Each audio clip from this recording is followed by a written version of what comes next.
Morning everybody, and welcome to another Safest Family on the Block Skills and Drills video. I'm Jason, and we're going to talk about a parental Jedi mind trick we can use when things are getting out of control with our teens and our tweens.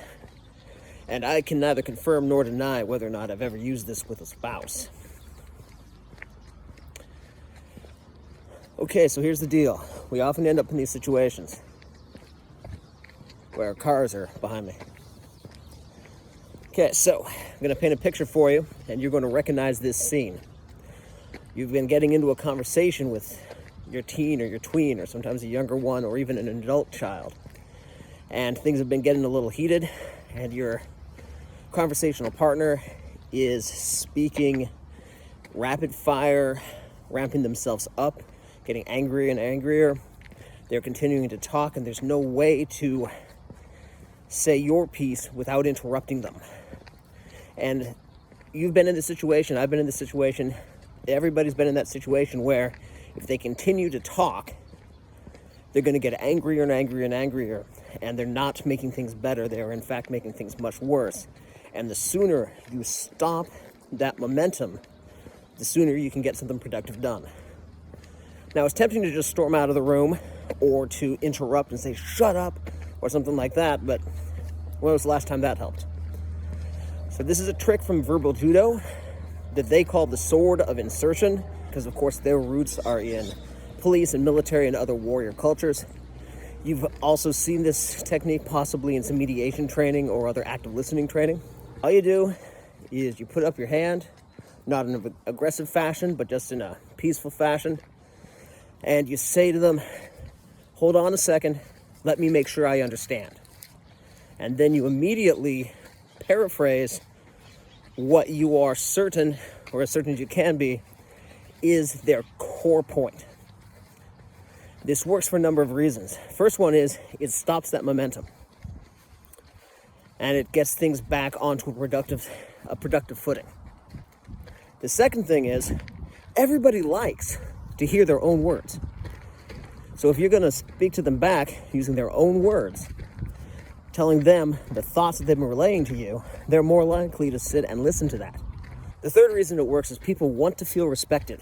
Even your tween, even your angry, possibly drunk 23-year-old, whatever the age, they like to feel respected.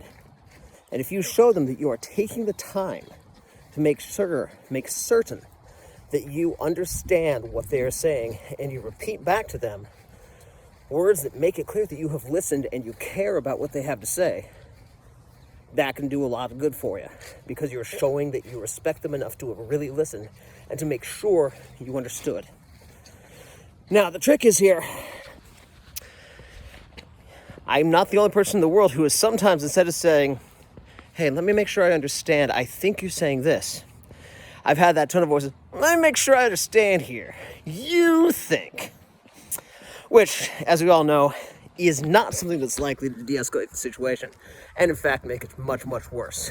So when you use this power, when you use this interrupt, it's vitally important to keep our own body language, our own tone of voice, our own mental state as productive and calm and open as possible.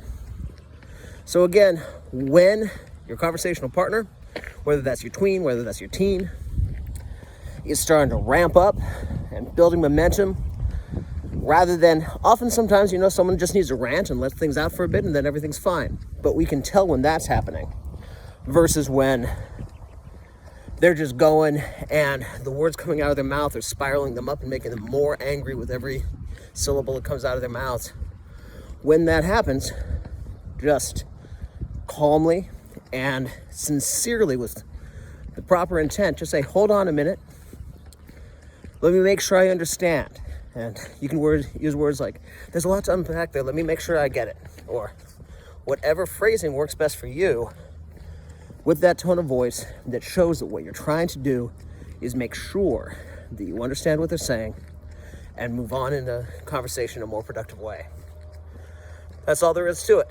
Thanks for watching the video today. If you get a chance, please hit like and subscribe. Maybe even check out the Patreon page. Thank you all so much. Stay safe. See you soon.